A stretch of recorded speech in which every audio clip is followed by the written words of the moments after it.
Hi, welcome to our YouTube channel.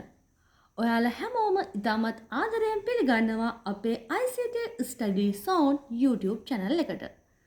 මේ channel එක හරහා 6 ශ්‍රේණියේ සිට 11 ශ්‍රේණියේ දරුවන් සඳහා ICT කොටස් ඉතාමත් සරලව ඉගෙන ගන්න පුළුවන්.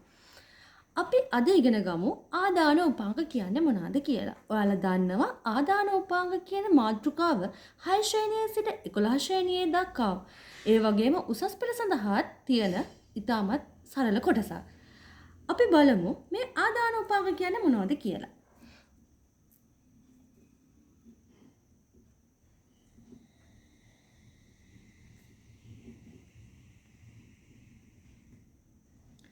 අපි ඉංග්‍රීසියෙන් කියනවා input devices කියලා.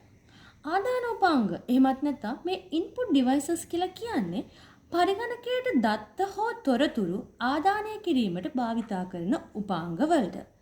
උදාහරණ ගත්තොත් මූසිකය, ඒ වගේම යතුරු පෝරුව, මයික්‍රොෆෝනය, ස්කෑනර් එක, web camera, barcode reader, digital camera, light pen වගේ දේවල් තමයි අපිට ආදාන උපාංග විදිහට ගන්න පුළුවන් උදාහරණ.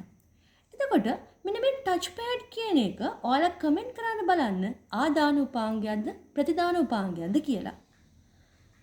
ඔව්, ටච් පෑඩ් කියන එක අපිට ආදාන උපාංගයක් වගේම ප්‍රතිදාන උපාංගයක් විදිහටත් ගන්න පුළුවන්. ඒ කියන්නේ අපිට ඒ හරහා දත්ත ආදානය කරන්න වගේම ප්‍රතිදානය කරන්නත් පුළුවන්.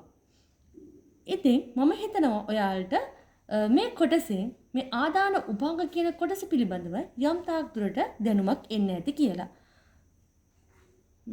ඉතින් මේ වගේ වීඩියෝස් තවත් ඉස්සරහට ඔයාලට බලා ගන්න අවශ්‍යයි නම් ඔයාලා තමත් ඉක්මනින් අපේ YouTube channel එක subscribe කරන්න. ඒ වගේම ඊට පල්ලෙන් තියෙන bell icon එකත් click කරන්න. ඉතින් මේ වගේ තවත් ලස්සන වීඩියෝ එකක්, තවත් ලස්සන සරල වීඩියෝ එකක් ICT පිළිබඳව අරගෙන අපි ඉතාමත් ඉක්මනින් ඔයාලා හමුවට එන්න.